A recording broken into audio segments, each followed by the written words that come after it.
Welcome to the GSMC Financial News Podcast, the show that delves into the ups and downs of the stock market, changes in the economy, and news from the worlds of real estate and technology. From breaking news on the New York Stock Exchange, NASDAQ, or the overseas market, to updates on the bond market, if there's money to be made, we've got you covered.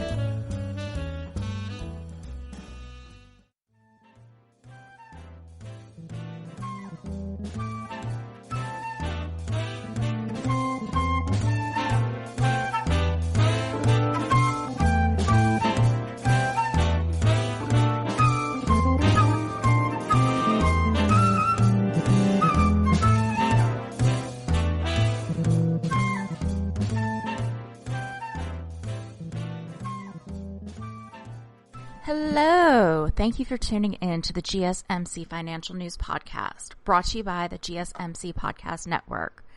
I'm your host, Virginia Lucci, coming at you live from my house in balmy Montgomery, Alabama. Today, we'll be covering the word on the street and what we're looking forward to this week on Wall Street. I'll give you the latest on the economic recovery with a focus on Thursday's GDP report. Then we're going to start our new series about notorious financial criminals, and we're going to start off with Martha Stewart. And as always, we're going to end with my top 10. Today, I'll give you my top 10 celebrity entrepreneurs. Before we go any further, I just want to give you my disclaimer. I am not providing legal or financial advice. The show is for entertainment purposes only. Don't come at me because the economy is changing by the second. As always, if you have any questions, visit an attorney or financial professional for advice tailored to your needs. Now let's get to it. The word on the street on Thursday is that GDP numbers were released and they were not good. The U.S. suffered yet another increase in jobless claims. The president tweeted that he might delay the election and mix this all up, and we have a recipe for a wild day in the markets early Thursday morning.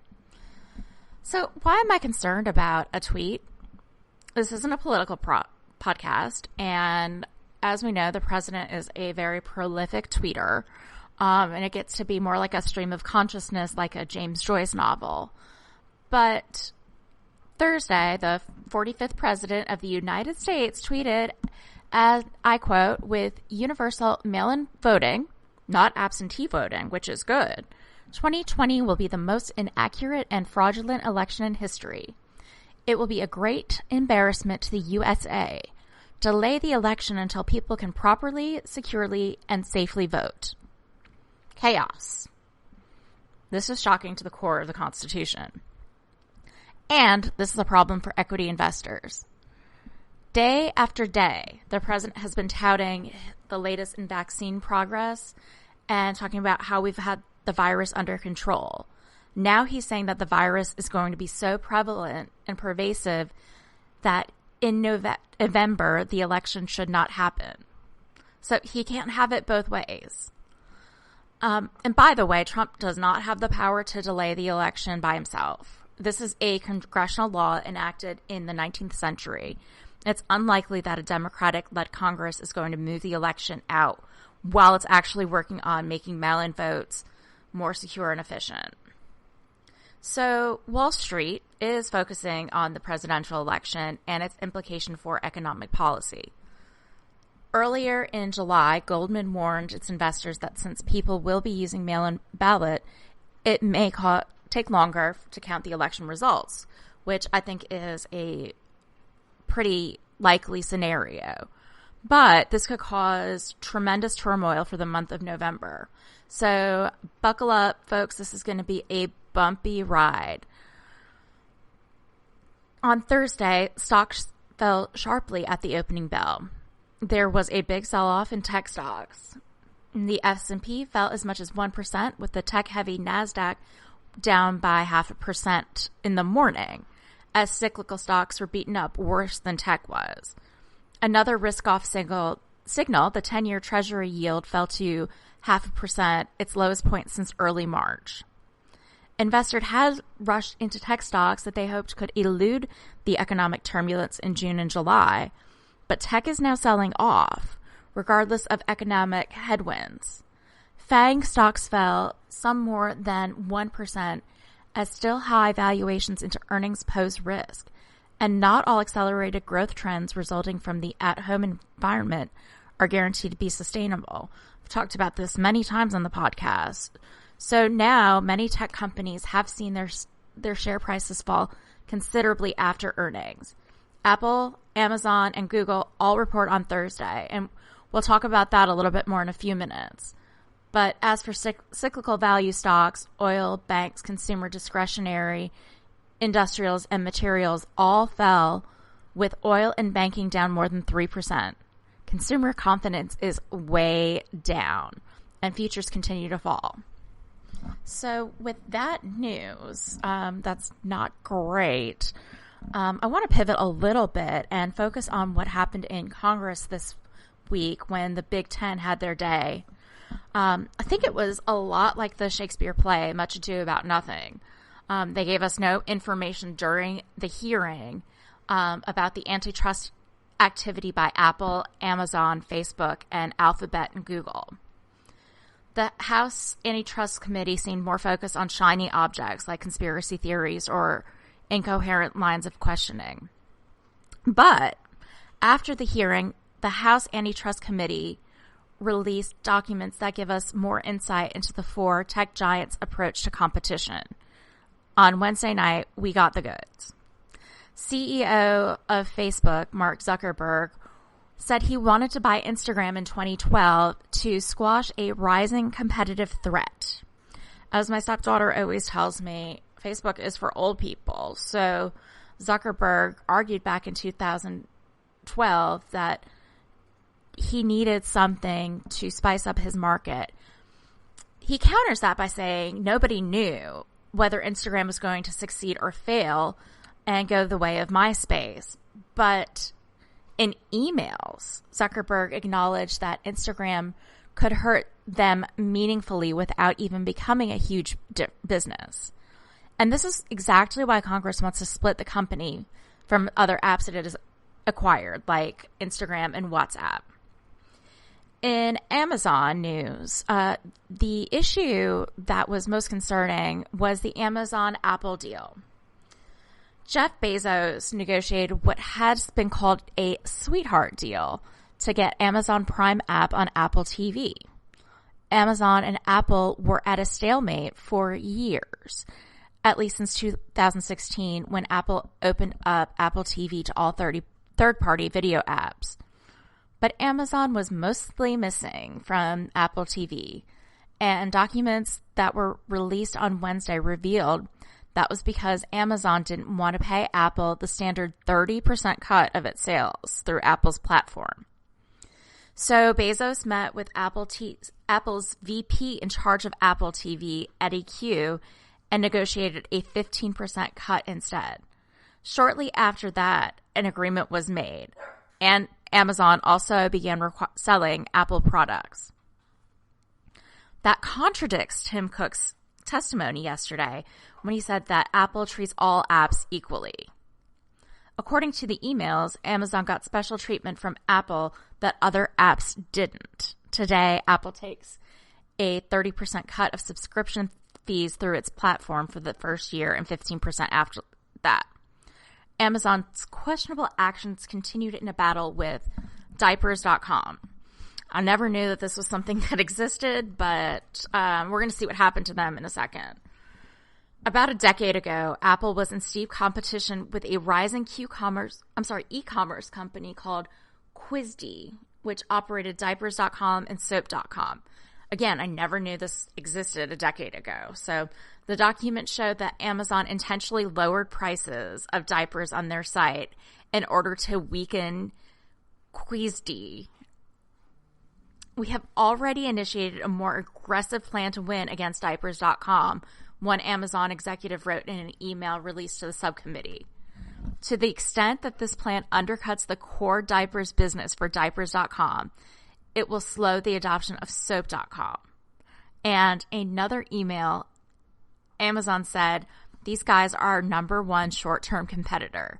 We need to match pricing with these guys no matter what it costs."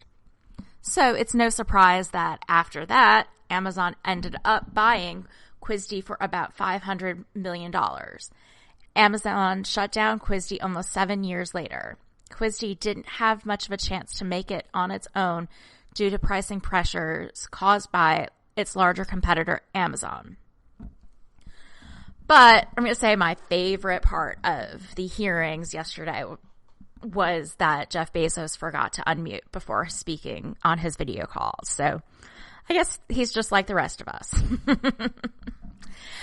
Even if you're not confident that the House Antitrust Subcommittee's upcoming report on the four giants will lead to any passable legislation by a fractured and bitter Congress, we at least have fresh insight into big tech's dealings behind the scenes as the four giants grow into dominant forces in the global economy.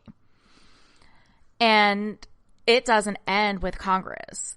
The DOJ, FTC, and groups of state attorneys generals are all investigating these four companies to varying degrees. Those investigations are more likely to result in immediate action without waiting for Congress, which has yet to pass a single significant piece of regulation since the techlash began a few years ago. In the end, shares of Google parent Alphabet moved up 1.3% to $1,523.51. Amazon shares tacked on 1.1% to $3,033.53. Apple added 1.9% to $380.16, and Facebook stock climbed 1.4% to $233.29. Google reports on Thursday night after the pod is recorded, so I will update that in a subsequent pod. On Wednesday, Boeing company said it could cut production of commercial jets and shrink its workforce even further. Companies including Harley-Davidson and Microsoft Corp owned LinkedIn also announced job cuts in July. So again, this isn't great news for anyone, and we really have to be more vigilant on what's going on the street. So one organization that's really keeping track of everything is the Federal Reserve. And if you listen to my last pod, I had some questions about the FOMC conference that occurred this week. So it released its findings, and it was pretty dovish. It left its benchmark interest rate unchanged and said that the path of the economy will depend significantly on the course of the virus. So they're really keeping an eye on what's happening in the rest of the world. The central bank added that economic activity and employment, after steep declines, have picked up somewhat in recent months, but remain well below their levels at the beginning of the year, and that's concerning. The Fed reiterated that the coronavirus outbreak poses considerable risks to the economic outlook over the medium term and said rates would be held near zero until it's confident that the economy has weathered recent events and is on track to achieve maximum employment and price stability goals. Although job reports for May and June showed strong gains, the Fed said employment remains well below their levels at the beginning of the year. The Fed originally intended to keep most of its liquidity facilities open through September only, but the U.S. Treasury and the Fed agreed to extend those facilities through December 31st. One facility targeting short-term corporate financing, the Commercial Paper Funding Facility, will remain operational through mid-March of 2021. The Fed also extended its U.S. dollar liquidity swap lines with foreign and international monetary authorities through the end of March 2021. This move really should help sustain recent improvements in the global U.S. dollar funding markets by maintaining important liquidity backdrops. The facility was originally supposed to expire in October. Market support may be needed for longer than the central bank had originally hoped, but Wall Street expects the Fed to unveil some policy changes later in this year, as the next FOMC is in September. And as press conference, Fed Chairman Jerome Powell could offer clues into what types of policies it could embrace at that point. So we'll see what happens. I have a few of the stocks that I want to look at for the end of the week. We've got Procter & Gamble rising 2.6% after the consumer products company delivered fiscal fourth quarter profit and revenue that topped expectations and provided an upbeat outlook driven by increased demand for household cleaning products and personal health products amid the COVID-19 pandemic. I'm still looking for some Clorox wipes, so if anybody has a lead on that, please let me know. Shares of United Parcel Services, Inc., UPS, surged nearly 15% after the package delivery giant reported second quarter profit and revenue that easily topped forecast, driven by a surge in residential demand and healthcare shipments that emerged from COVID-19. Keurig Dr. Pepper, Inc. reported adjusted earnings that beat analyst forecasts but were down slightly from last year's. Shares fell 1.7%. Yum Brands were down 3.9%. Yum Brand is the parent company for Taco Bell, Pizza Hut, and KFC. Eli Lilly shares were down 5.69% after the drug maker beat profit expectation and raised its full-year outlook, while revenue fell short of forecasts. Dunkin' Brands were down 4.37% and reported second quarter adjusted profit that fell below expectation, but revenue that fell less than the forecast, and announced a reinstatement of its dividend program. So we've got a real mixed bag going on here with the nation's economy and our largest corporations. So right now we're going to take a quick commercial break, and when we come back, we're going to be looking more at the economic recovery and the GDP report that came out on Thursday. Stick around till the end of the show, and I'll give you my top 10 celebrity CEOs.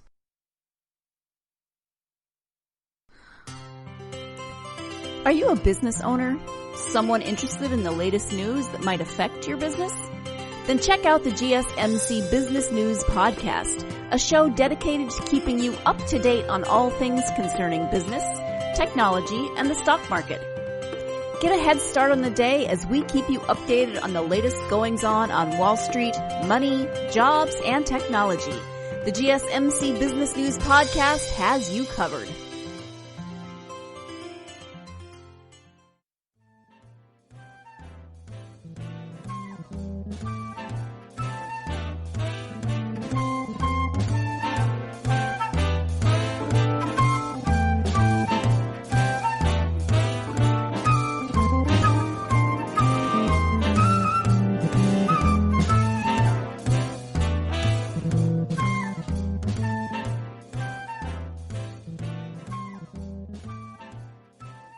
And I'm back. Thank you for tuning in to the GSMC Financial News Podcast. We've already talked about the wobbly week on Wall Street, but here's why we're not thriving. Our recovery is just not where we thought it would be when the pandemic started. The second quarter GDP plunged almost 1/3. This is our worst ever decline. Neither the Great Depression or the last decade's Great Recession suffered such a sharp drain over a short period of time. Economic output fell at its fastest pace on record last spring as the coronavirus pandemic forced businesses across the United States to close their doors and kept millions of Americans shut in their homes for weeks. Gross domestic product is the broadest measure of goods and services produced. So what happened? The GDP plummeted from April to June on an annualized basis. Economists thought it would be a drop of 34.7%. So I guess 1/3 is slightly less than what the economists were anticipating.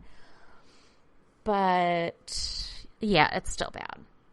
Americans tightened up on personal consumption, exports, inventories, investments, and spending by state and local governments. U.S. debit and credit card spending was down 6.4%.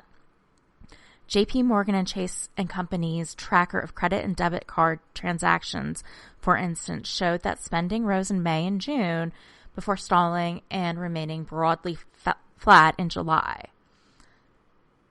Data by Factious, which tracks transactions by 15 million debit and credit card holders, also suggests restaurant spending was increasing in June and has largely flattened since. Americans were not spending for health care as they canceled all non-emergency procedures, which has actually meant that some healthcare workers are being laid off, which blows my mind. Americans also avoided non-essential purchases of dry goods like clothing and footwear. And obviously people were not going to restaurants, bars, movies, theaters, gyms, and salons. So what does this mean? Prices for domestic purchases, a key inflation indicator, fell 1.5%. According to Navy Federal Credit Union corporate economist Robert Frick, second quarter GDP dropped us in a deep hole as expected, but estimates call for us climbing out in the third quarter. We've got a clue as just how quickly we'll climb out of that in this morning's unemployment claims, which rose again after declining for 4 weeks. A healthy third quarter rebound is not a foregone conclusion unless unemployment and COVID-19 are actually brought under control. With the GDP shrinking at such a high rate, why are markets doing okay? Economists believe that they are being lifted by the top companies, big tech and big pharma, and along with the big box stores. But this really does not bode well for small businesses. We are really concerned that we're going to end up with a America that only has chain restaurants and big box stores. And that doesn't sound good for the fabric of America. The good news is that there was actually a rise in personal income thanks to the government transfer payments and unemployment. Coupled with low interest rates, some consumers are actually trying to buy cars and homes. I saw a report that indicated you can't even find a new car on the car lot because sales are so good, productions were reduced, and people are just buying. But unemployment numbers are still up. New claims for unemployment this week totaled 1.43 million. The U.S. Census Bureau said in its latest weekly household pulse survey that 51% of households experienced a loss of employment income in the week that ended July 21st, which is up from 48.3 4 weeks ago. That is a lot of people who are out of work right now. The number of Americans filing new claims for unemployment were so high last week, and that's the 19th straight week that the tally exceeded 1 million, which was an unheard of figure before the pandemic. And it was the second weekly increase in a row after nearly 4 months of declines, which is a sign of how the rebound in cases has really undercut the economy's beginning recovery.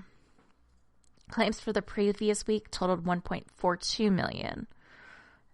New claims for pandemic unemployment assistance, the government's program aimed at covering freelancers, self-employed, and other workers not covered by traditional unemployment benefits, totaled 830,000, which is down from 975,000 the week before. Those numbers, unlike the figures for state claims, are not seasonally adjusted. So what does this mean? With a vaccine still months away, there's a growing consensus among economists that the best tool the nation has to prevent a long, ugly downturn is for Congress to go big on another relief package. Out of 25 economists surveyed by the Washington Post, 20 urged Congress to pass a stimulus of $2 trillion or more. The others, mostly conservative economists, agreed that Congress needed to act by mid-August and give us at least a $1 trillion package. If we don't go big, we're going to pay for it for years and years, said Claudia Sam, one of the leading experts on recession, who is now director of macroeconomic policy at the Washington Center for Equitable Growth. My concern about a backslide is getting more and more serious every day. Right-leaning economists said Congress should focus on ways to make the nation safer, including at schools and at workplaces, so people can resume more daily activities. Now is not the time to worry about debt, they say. Back in March, when the economy was beginning to fail due to forced shutdowns, lawmakers rallied around the idea that they were rushing to shore up the economy through a short-lived public health crisis. Same. Agreeing to pass over $2 trillion in stimulus they believe would see the nation through summer, when they hope the pandemic would ease. And it largely worked. Small and large businesses received lifeline loans to stay afloat. Poor and middle-class Americans received $1,200 payments to ensure that they could pay rent and buy food and medicine. Laid-off workers received an extra $600 a week to prevent widespread poverty. With these protections disappearing, the economy shrinking by almost a third, we need to agree on something. Lawmakers are now faced with two options, assuming they're able to pass anything in August. Throw another short-term economic fix to the renewed economic crisis like they did in March, or go even bolder with a long-term economic stimulus package. Many economists who don't normally like to get political are really urging Congress to go big. They say that the data is telling a clear story. The economy is in danger and needs substantially more aid so it won't get worse. Meanwhile, Republicans and Democrats remain $2 trillion apart in their rival coronavirus relief plans. And the talks hit a snag over demands by Senate Majority Leader Mitch McConnell that liability protections for businesses, doctors, and schools stemming from coronavirus cases be included in the package. That really would ease any liability that schools, restaurants, stores would have against anyone who contracts the virus while they're engaged in their course of business. But really, the only thing that the two sides agree on is that they disagree. Democratic leaders and Trump administration officials left a meeting Wednesday saying that they hadn't even come close to bridging the gulf in their priorities on an aid package. As House Speaker Nancy Pelosi is in Atlanta on Thursday for the funeral of Congressman and civil rights icon John Lewis, we really don't even know when the sides will resume in-person discussion. Notably absent from these meetings is Senate Majority Leader Mitch McConnell, who has refused to participate in in-person discussions. Incredibly, on Thursday morning, Senate Majority Leader Mitch McConnell accused Democrats of refusing to engage with the GOP after it released its coronavirus relief proposal on Monday. Republicans unveiled their plan more than 2 months after House passed a rescue package, which Democrats considered their opening offer in the next round of aid discussions. The sides will really have to resolve differences on a range of issues, most notably the unemployment insurance extension. Democrats really want to maintain the $600 per week jobless benefit on top of what the recipients get from their states into the next year, kind of like we discussed what the Fed did. Republicans want to cut it to $200 per week through September and then set it at 70% of wage replacement, which they consider generous. Democrats have also criticized the lack of several other provisions in the GOP plan, including direct aid for state and local governments and funds for rent, mortgage, and food assistance. They also oppose the liability protections for businesses, doctors, and schools, which McConnell has said will have to be in any bill he brings to the Senate floor. On the Senate floor, Senator Ron Johnson, a Republican from Wisconsin, tried to unanimously pass an extension of the weekly enhanced federal unemployment insurance Wednesday afternoon that would slash the benefit from $600 to $200 per week additional funds. Senate Minority Leader Chuck Schumer, a Democrat from New York, rejected it. In turn, Schumer then attempted to unanimously approve the $3 trillion rescue package House Democrats passed in May. That legislation also failed, leaving Congress no closer to breaking an impasse over how to best boost a healthcare system and economy ravaged by the pandemic. Friday is the deadline. With no deal in sight, the president and his secretary, Steven Mnuchin, have proposed a piecemeal deal, short-term, to extend unemployment and the federal eviction moratorium. Democrats Nancy Pelosi and Chuck Schumer will not agree to a temporary deal. And yet, somehow, Schumer remains optimistic. So hopefully by the time you're listening to this podcast, we'll have a deal and Americans will have access to federal support. So really, the only way things are going to get back to normal is if we have a vaccine. And the vaccine news, the biggest news that I heard on Thursday was that the FDA is going to clear a coronavirus vaccine as long as it's safe and at least 50% effective, according to the FDA Commissioner, Dr. Stephen Hahn. Manufacturers have kept this in mind when they're designing their clinical trials, aiming for a vaccine that only reduces a person's infection risk by 50%. Dr. Anthony Fauci hopes the vaccine will have an efficacy rate of 60%. And I got to agree with Dr. Fauci here. 60% is the standard cutoff. So it seems like we're shortchanging ourselves if we only aim for 50%. Some of the leaders of our big pharma companies that quickly established partnerships to develop COVID-19 vaccines, like AstraZeneca and Pfizer, it is estimated that Pfizer will be able to seek regulatory authorization or approval by October. Dr. Fauci believes we'll know if the double vaccine created by smaller pharma, Moderna, is viable by November or December.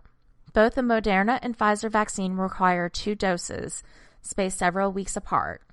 Then researchers will have to wait to see if the test subjects get infected or sick from the novel coronavirus.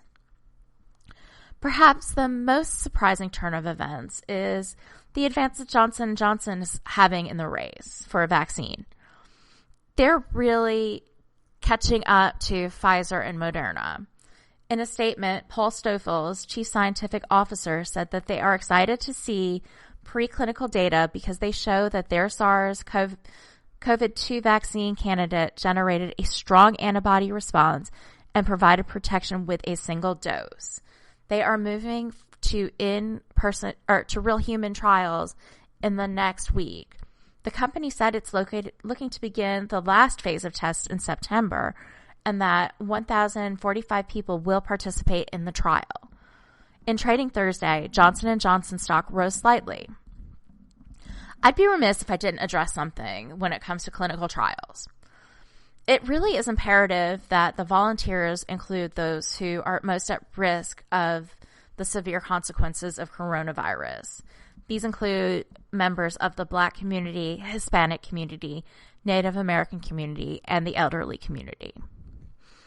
So on that note, we're going to take a quick commercial break. And when we come back, we're going to start our new series, Most Notorious Financial Criminals. And stay until the end of the show, and we'll talk about my top 10 celebrity entrepreneurs. Stay tuned. Tired of searching the vast jungle of podcasts? Now listen close and hear this out. There's a podcast network that covers just about everything that you've been searching. Hey! The Golden State Media Concepts Podcast Network is here. Nothing less than a podcast bliss with endless hours of podcast coverage. From news, sports, music, fashion, cooking, entertainment, fantasy, football, and so much more. So stop lurking around and go straight out to the Golden State Media Concepts Podcast Network. Guaranteed to fill that podcast itch. Whatever it may be. Visit us at www.gsmcpodcast.com. Follow us on Facebook and Twitter, and download us on iTunes, SoundCloud, and Google Play.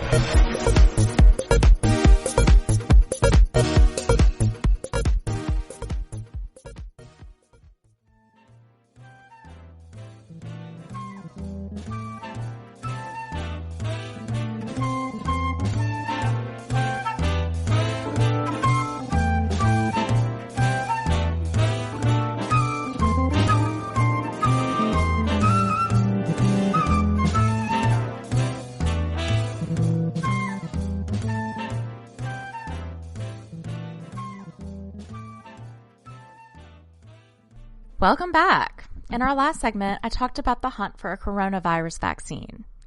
Back in 2001, one Miss Martha Stewart found herself tangled up with a pharmaceutical company by the name of Inclone.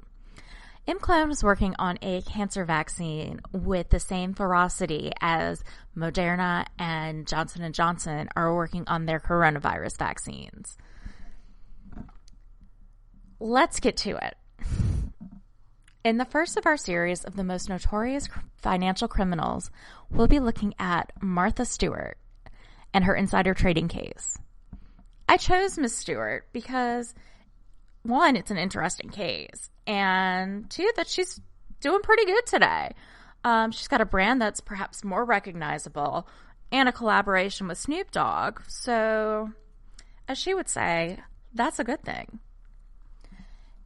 If you don't know, by 2001, Martha Stewart was already pretty famous for her lifestyle brand, magazines, cooking shows, and segments on talk shows. She was the founder of Martha Stewart Omni Media. They even sold home goods in places like Kmart or Walmart. I still have some Martha Stewart towels today that are just as nice as they were when I bought them back in 2001. Martha Stewart's definitely not your stereotypical criminal. So, what happened? In 2001, after the bubble burst, Martha sold her shares in the biotech company Inclone for about $230,000. Just 2 days later, Inclone stock fell 16% after it was publicly announced that the FDA had not approved Inclone's primary pharmaceutical product, Erbitux. Erbitux was a cancer-fighting drug that really could have been a game changer at that time if it was effective.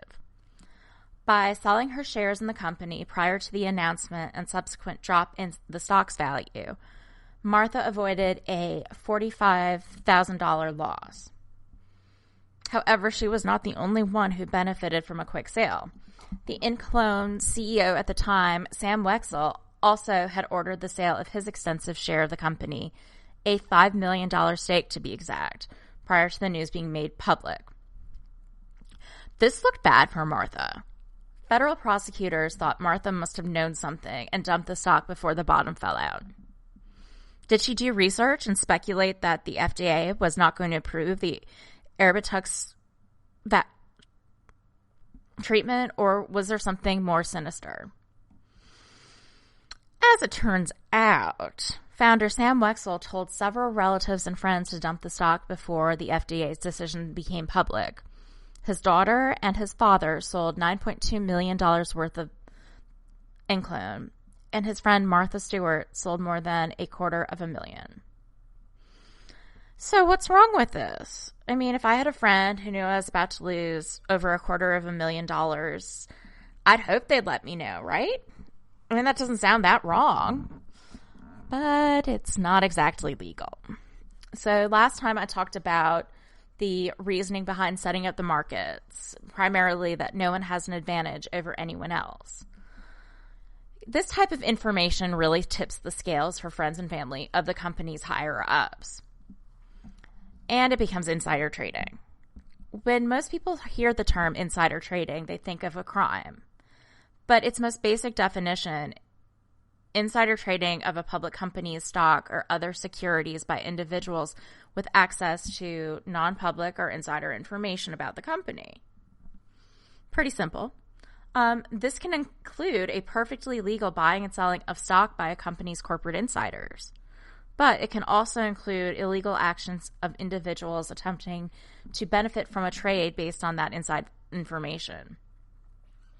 Legal insider trading is a common occurrence among employees who hold stock or stock option. Insider trading is legal when these corporate insiders trade stock of their own company and report these trades to the U.S. Securities and Exchange Commission, also known as the SEC, through what is known simply as a Form 4. Easy. Under these rules, insider trading is not secretive as the trade is really made publicly. Legal insider trading is but a few steps away from illegal insider trading. Insider trading becomes illegal when a person bases their trade of securities of a public company on information that the public does not know. Not only is it illegal to trade your own stock in a company based on the insider information, but it's also illegal to provide another person with that information, also known as a tip, so they may take action with their own stock holdings using that information. So it seems like there's a pretty fine line, right? That's really up to the SEC to make those determinations.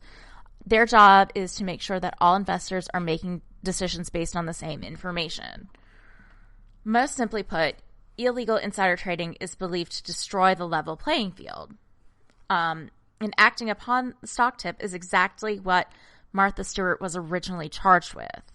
So let's take a deeper look at her case. We have to start first with Sam Wexel. Wexel was the CEO of MTech, and he attempted to avoid a loss based on the non-public knowledge of the FDA's decision, which he knew would hurt the stock's value, and did not comply with the SEC rules to do so. Wexel was sneaky. In addition to this, he had also pledged a warrant to buy ImClone shares as a collateral for a loan from the Bank of America, despite already having executed the warrant in 2000, a year earlier. If Bank of America discovered that the warrant was no longer valid, Wexel could be charged with bank fraud. So he had a lot on the line. And so he wanted to make sure that he didn't lose a lot. And in fact, he tipped off several of his friends and family to sell their ImClone stock. When Wexel's broker at Merrill Lynch, Peter Baknavovic, became aware of the pending rejection, he told their mutual friend, Martha Stewart, that ImClone was about to lose a good deal of its value. Wexel was arrested on June 12, 2002 on insider trading charges. On October 15th, he pled guilty to charges of securities fraud, bank fraud, obstruction of justice, and perjury. On June 10th, of 2003, Wexel was sentenced to 7 years and 3 months in prison in order to pay more than $4 million in fines and back taxes, all maximum punishments allowable under the law. Judge William Palsy dismissed calls for leniency, noting that Wexel had contributed a mere 0.5% of his $133 million fortune to charity. Wexel wanted to go to the federal prison camp, FCI Elgin, but instead went to a federal corrections institution in Schuylkill, Pennsylvania. He was later transferred to the Federal Correction Institution, Milan. On February 9th, 2009, Wexel, Federal Bureau of Prisoners, inmate number 53803-054, was released from the Bureau's custody. In the end, the fallen entrepreneur paid $4.3 million in fines and tax restitution, served 87 months in prison, and really lost a lot more money than that.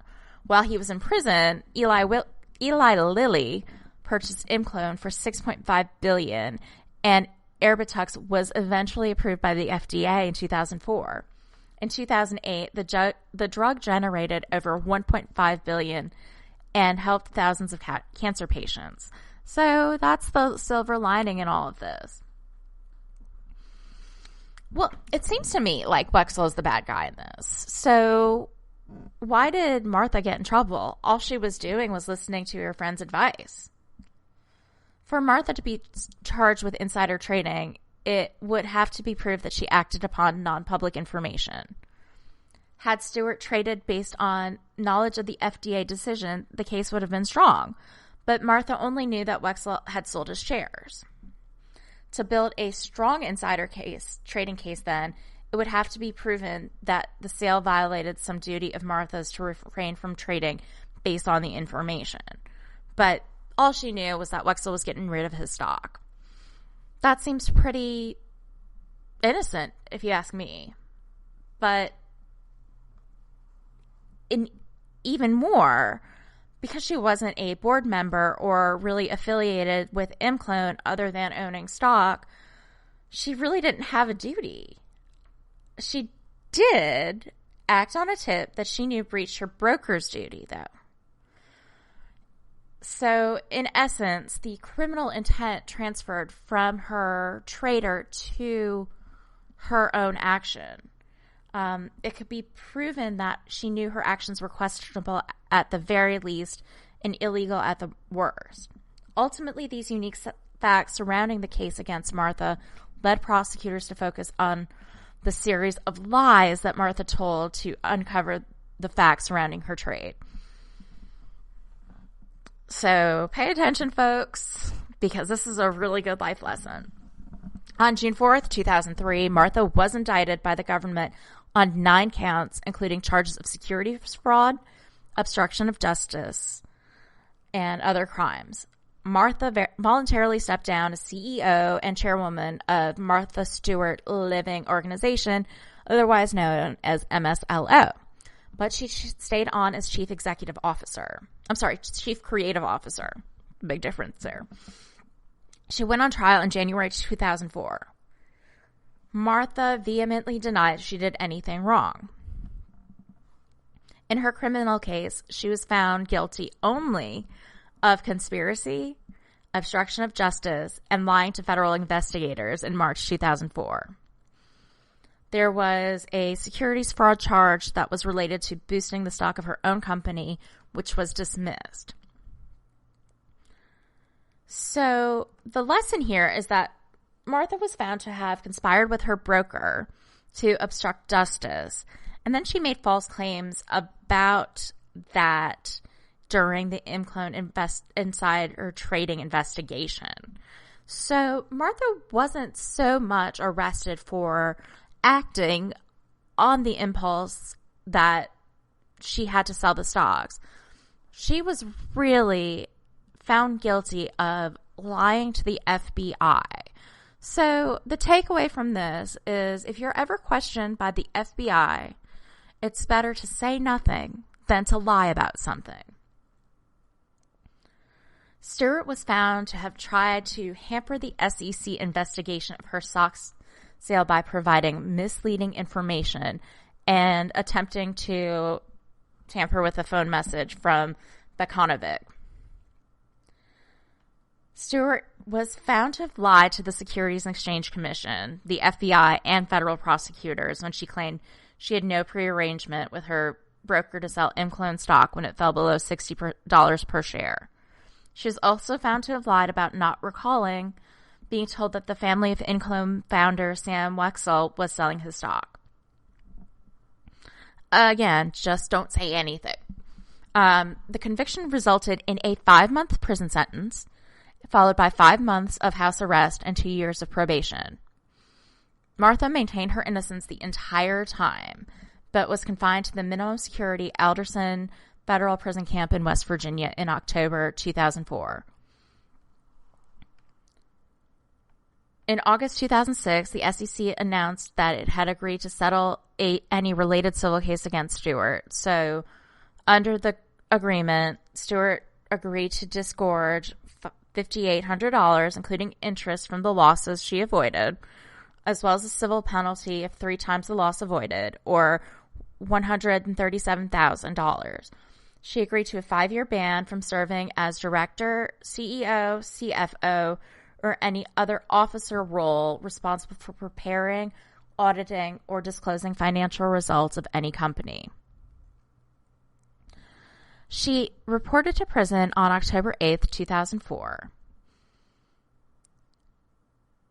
She gained the name M. Diddy while in confinement. She took a job and became an informal liaison between the administration and her fellow inmates. And famously, Martha lost the annual Christmas decorating contest. I would love to see who won. Martha was released from FSC Alderson at 12:30 a.m. on March 4th, 2005. She was then placed in a 2-year term of supervised release. During 5 of those months, she was placed in home confinement with electronic monitoring, which I'm sure for Martha wasn't a huge deal because she has a humongous house in Bedford, New York, just outside of New York City. She was allowed to leave her house for 48 hours per week for work-related visits. After her home confinement ended, but while her supervised release continued, she was required to remain employed and not to associate with known criminals. In addition, to the supervised release, she was required to receive permission from federal officials if she was going to leave the jurisdiction of the United States District Court for the Southern District of New York. Fortunately, Martha's life has been pretty good since her release.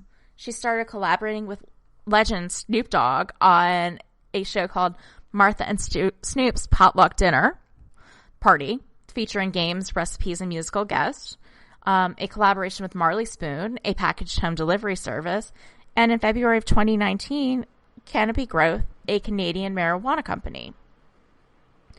Perhaps the worst thing that came out of the scandal is the glorious Lifetime TV movie starring Sybil Shepherd and Tim Matheson called Martha, Inc., the story of Martha Stewart. It chronicled Martha's prison stay like no one other than the Lifetime movie network ever could. I personally think that the Southern District of New York wanted to make an example of Martha. James Comey even alluded to this in his book, A Higher Loyalty. At the time, James Comey was the chief attorney in the Southern District of New York. And Martha was a famous CEO, and he wanted to make sure that everybody knew that if you lied to the FBI, you would go to jail. So on that note, I'm going to take another quick break, but when we come back, I will give you my top 10 celebrity CEOs. Stay tuned. Do you work in the world of marketing and advertising? Are you a media buyer or the owner of an agency? Have you been looking for a podcast to help stay on top of all the goings on of those worlds? The GSMC Marketing News Podcast is dedicated to keeping you up to date on all things concerning marketing and advertising. Get the latest marketing news, from what major businesses have planned for the coming year to the newest trends in advertising, from podcasts, digital and streaming, to the old standbys of radio, television, and billboards. The GSMC Marketing News Podcast has you covered, whether you're a marketing agent or a business trying to expand your brand.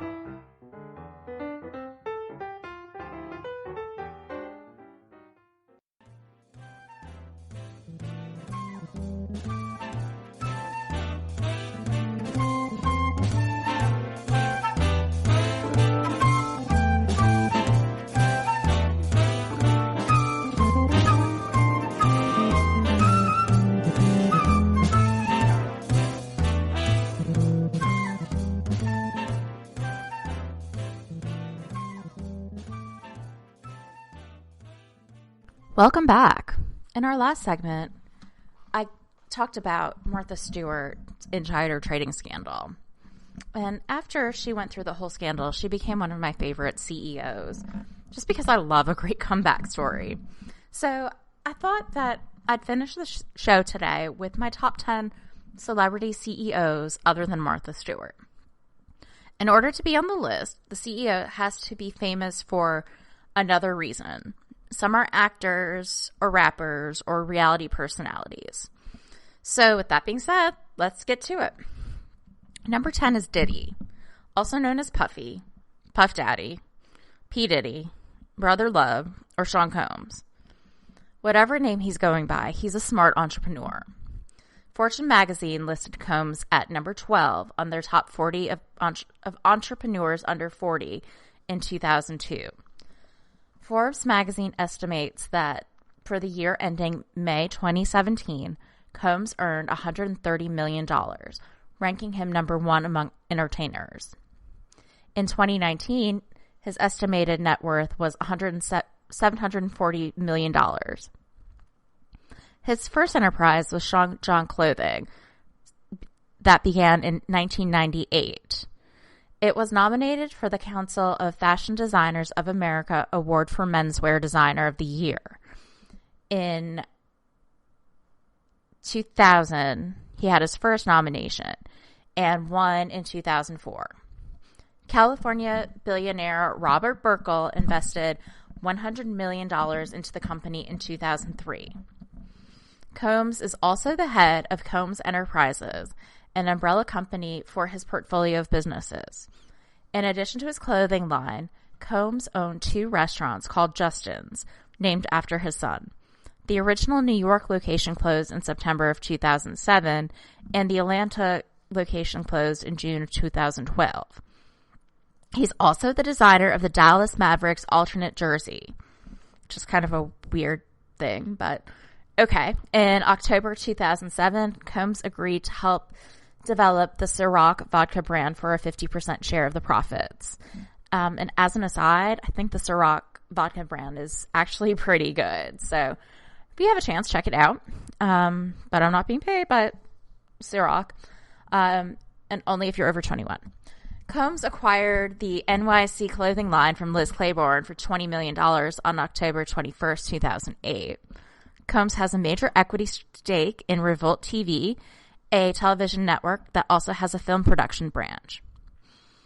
In February 2015, Combs teamed up with actor Mark Wahlberg and businessman Ronald Burkle to purchase a majority holding in Aqua Hydrate, a calorie-free beverage for athletes. John Cochran, the former president of Fiji Water, is the CEO of the company. In 2019, Combs became a major investor in Playverse, which provides infrastructure for competitive gaming in U.S. high schools. At number 9, we have Jessica Simpson. Jessica Simpson is a singer, actress, and reality show star who couldn't tell the difference between canned tuna and chicken. In real life, though, Simpson is a smart businesswoman. The Jessica Simpson collection started in 2005 to outfit the regular women of all ages and sizes. So the idea really worked well. Her brand brings in over $1 billion of revenue annually per business of fashion. Jessica also cashed in on her post-baby weight loss in 2012 by partnering with Weight Watchers, for she earned a cool $4 million. She promoted the brand and lost weight on the program following the birth of her first son with Eric Johnson. And that's not all. Jessica also launched a maternity line for her fashion collection and a fragrance called Vintage Bloom after giving birth. Jessica's also dabbled in interior design. The star moved from selling clothing to a range of interior decor items in 2013. It seems like inspiration strikes when she has a bun in the oven, because this was designed the same year she had her second child. It's available at Bed Bath & Beyond. Overall, Jessica's net worth totals $200 million, according to Celebrity Net Worth. Number 8 is Dr. Dre. Dre is also a multimedia sensation. He's a rapper and a producer and an actor. He's also a smart entrepreneur. In July of 2008, Dr. Dre released his first brand of headphones, Beats by Dr. Dre. The line consisted of Beats Studio, a circummural headphones, Beats Tour, an in-ear headphone, Beats Solo and Solo HD, a super aural headphone, Beats Spin, Heartbeats by Lady Gaga, also an in-ear headphone, and Diddy Beats. In autumn of 2009, Hewlett-Packard participated in a deal to bundle Beats by Dre with some HP laptops and headsets. HP and Dr. Dre announced the deal on October 9th, 2009 at a press event in Santa Monica, California. An exclusive laptop known as the HP Envy 15 Beats Limited Edition was released for sale on October 22nd. In May of 2014, tech giant Apple purchased the Beats brand for $3 billion, Apple's most expensive purchase by far. The deal made Dr. Dre the richest man in hip-hop, surpassing Diddy. Number 7 is Bethenny Frankel. I'm not really a Real Housewives fan. I'm more of a 90 Day Fiancé fan myself. But Frankel was on the first season of Real Housewives of New York City and went on to star in a few spin-offs. So I recognize her, but I really know her more from her entrepreneurial efforts. She is the chairperson and creator of Skinny Girl line. In March of 2009, Frankel's book, Naturally Thin, Unleash Your Skinny Girl and Free Yourself from a Lifetime of Dieting, was published, and the Skinny Girl Dish, Easy Recipes for Your Naturally Thin Life, was published in December.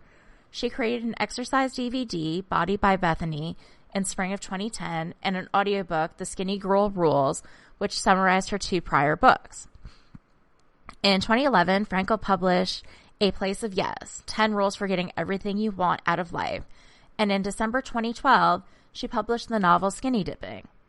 Frankel created a prepackaged margarita line named the Skinny Girl Margarita, which is really good, in 2009. And it led to her founding the company Skinny Girl and the cocktail line Skinny Girl Cocktails.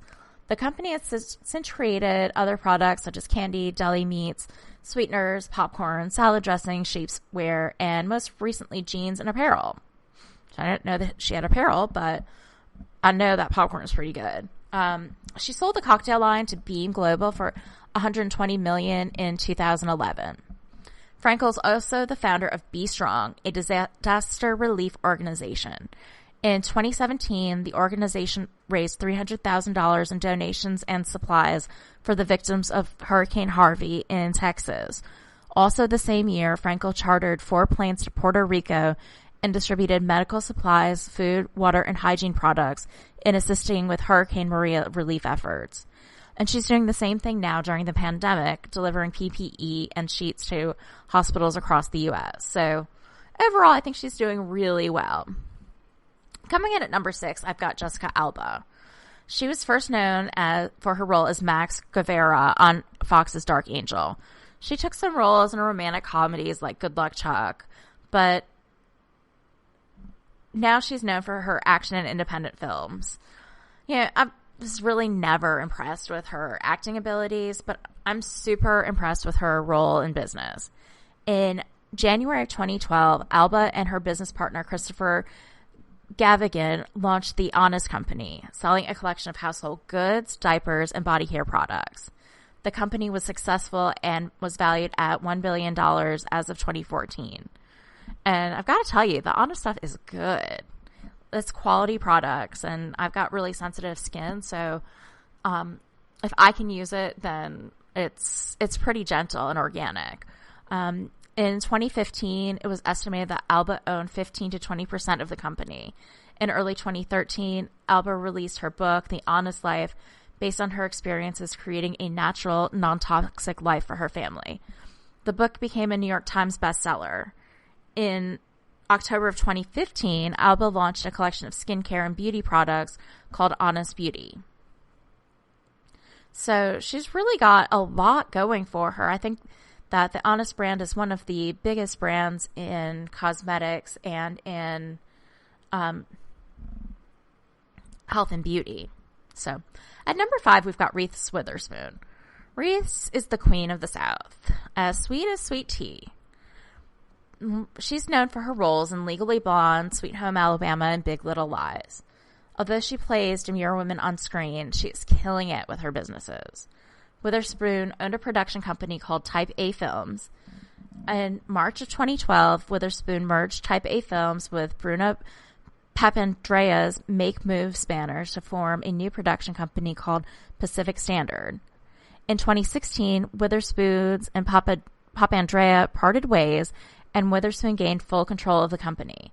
Pacific Standard has become a subsidiary of Hello Sunshine, a firm co-owned by Witherspoon and Otter Media, focused on telling female-oriented stories through film, television, and digital channels. Witherspoon also runs the Hello Sunshine book clubs, where she makes book recommendations, and they're usually pretty spot on. I've really enjoyed reading the books that she's recommended. In May of 2015, Witherspoon launched Draper James, a retail brand focusing on fashion and home decor inspired by the American South. She named it after her grandparents, Dorothea Draper and William James Witherspoon, who are said to be her greatest influences. Some of the products are being manufactured and designed in-house, and the brand was launched before opening its first retail outlet in 2015 in her hometown of Nashville, Tennessee. In 2020, amidst the COVID-19 pandemic, Witherspoon announced the Draper James Love Teachers Initiative, offering free dresses from the clothing collection to teachers. Unfortunately, Reese Witherspoon was snubbed for the 2020 Emmys by not getting a single nomination for her body of incredible TV roles this year. But you can't win them all. Number 4 is Oprah, who is the queen of all getaways. And you get a new car for listening to this podcast. Yay! No, I'm just kidding. I don't have that type of authority with GSMC yet. Oprah, like Martha Stewart, is an absolute lifestyle. She founded her own production company in 1988, Harpo Studios. At its peak, Harpo employed more than 250 full-time staff members. It produces television and film products. Oprah also founded Oxygen Media, O Magazine, and the lifestyle website Oprah.com. In 1987, Oprah created the Oprah Whitney Foundation to support the education and empowerment of women, children, and families in the United States and around the world. The charity has awarded millions of dollars to organizations throughout the world to improve education and health care. In 1997, Oprah created the Oprah's Angels Network to inspire people to make a difference in the lives of others. So far, the group has raised $80 million from audience donations and some celebrity contribution. Oprah Winfrey is the first Black female billionaire, and that is why Oprah is the queen. At number 3, we have Ashton Kutcher, who's really known for his goofy roles on That 70s Show and The Ranch. For a while, it seemed like I couldn't go 5 minutes without hearing about his love life. For years, this went on. He was famously married to Demi Moore, who is 15 years older than he is. After he divorced Moore, he married his That 70s Show former co-star Mila Kunis. But behind the scenes, he is a super savvy investor and venture capitalist. So listen to this. He is the co-founder of the venture capital firm A-Grade Investments. At South by Southwest in March of 2015, Kutcher announced Sound Ventures, the successor to A-Grade Investment, managing funds backed by institutional funding. Kutcher has also successfully invested in several high-technology startups. He has investments in over 60 companies, the most prominent of which is Skype, which is killing it these days because of the pandemic. He's also invested in Foursquare, Airbnb, Path, and Fab.com. Kutcher has invested in 5 startups as of August 2017. Neighborly, ZenReach, ResearchGate, Kkkw Beauty, and Lemonade, marking his foray into the insurtech sector. On October 29th of 2013, Lenovo announced that it hired Kutcher as a product engineer. Kutcher was part of the management team for Ooma, a tech startup launched in September of 2007. Ooma is in the voice-over internet protocol business, and Kutcher's role was as creative director. And as an aside, I used the Ooma product line when I had a small law firm and thought it was fantastic. It had all sorts of features that allowed me to access my firm from wherever I was. So good on him. He spearheaded a marketing campaign and produced viral videos to promote the service. Kutcher also created an interactive arm of Catalyst called Catalyst Media with his partner Jason Goldberg. Their first site was animated cartoon Blawgirls. Ooma revamped its sales and marketing strategy with a new management team in the summer of 2008, replacing Kutcher as their creative director. Rich Buchanan from Sling Media became Ooma's chief marketing officer. And then in 2009, Kutcher established an international human rights organization with his then-wife Demi Moore. DNA Foundation, later known as Thorn, Digital Defenders of Children, continues to work to address the sexual exploitation of children and the proliferation of child pornography on a global scale. It is one of the best corporations. So I think Ashton Kutcher is really a lot more than the goofy characters he plays on TV. At number 2, we've got Gwyneth Paltrow. She's an Academy Award-winning actress, and now she's known as Goop. Love it or hate it, Goop is actually a really successful lifestyle brand. In September of 2008, Paltrow launched the weekly lifestyle newsletter Kkkw, encouraging readers to nourish their inner aspect. Kkkw has expanded into a web-based company, Kkkw.com. According to Paltrow, the company's name came from someone telling her successful internet companies always have double O's in their name. And it's like her name, GP, with 2 O's in the middle. So that's kind of weird. They now have a documentary series that is streaming on Netflix. Kkkw and, by extension, Paltrow have drawn criticism for showcasing expensive products and promoting medically and scientifically inconvenient treatments, many of which have harmful consequences. The controversies have included vaginal steamings, the use of jade eggs, a dangerous coffee enema device, and body vibes, wearable stickers that were claimed to rebalance the energy and frequency in our bodies.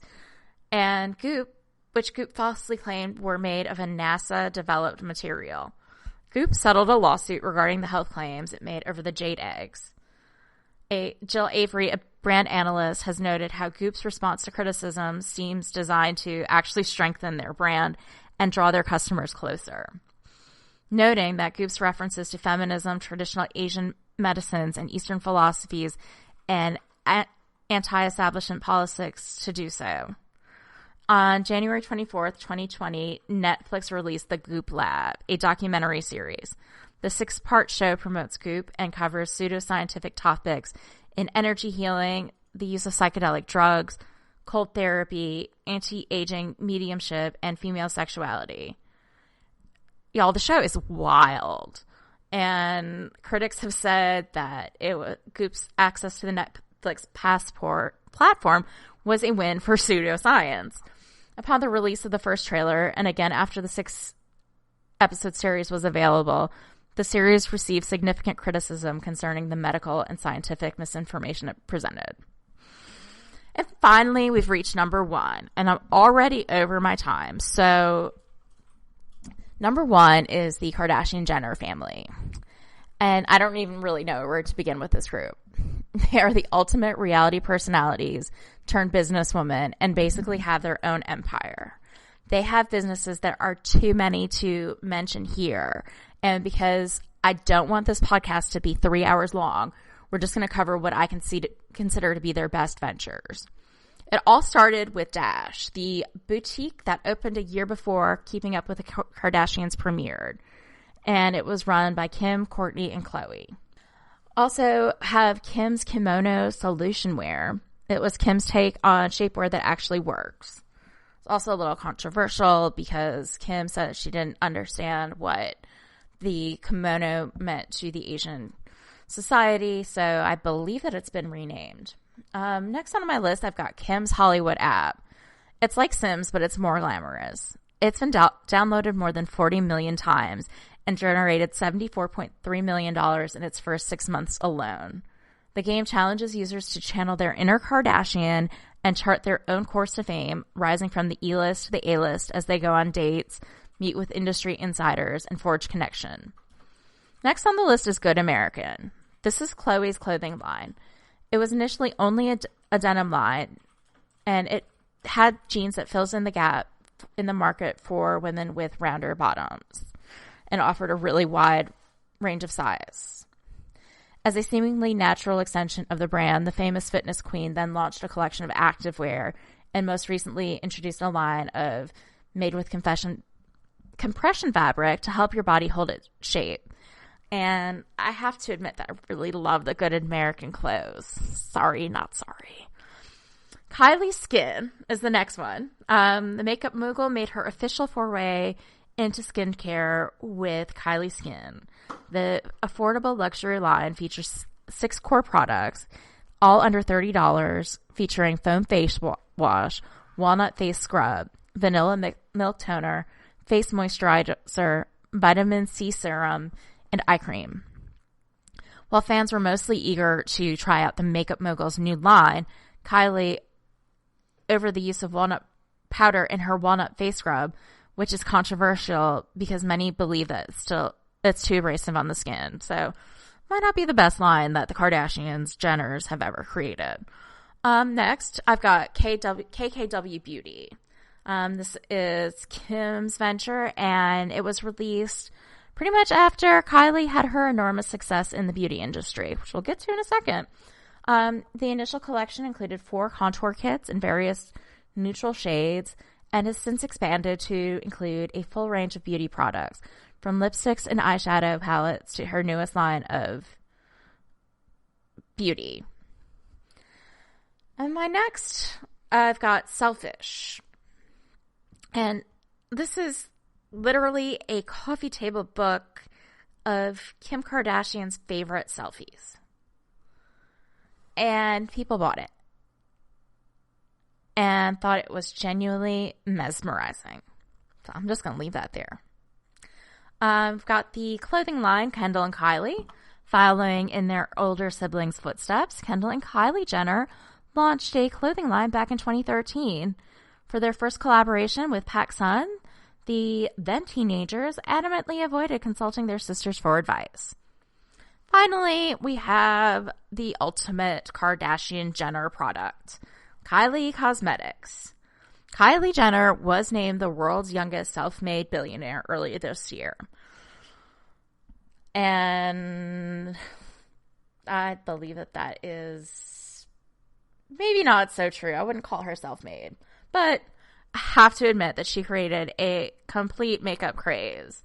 From mesmerizing videos of swatch testing eyeshadows on her arms to the frenzy of selling out lip kits within minutes of each new product launch, Kylie's cult following has continued to grow since the launch in 2015. After years of selling her products only on her site and in pop-up shops, in 2018, she decided to sell them worldwide, prompting a 9% revenue increase. So it's hard for you to go a full day without seeing a Kardashian-Jenner product.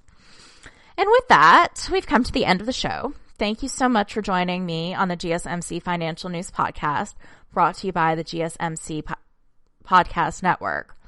Join me next time for the word on the street as the economy continues to throw us curveballs. Find us on your favorite podcast app and subscribe to the show.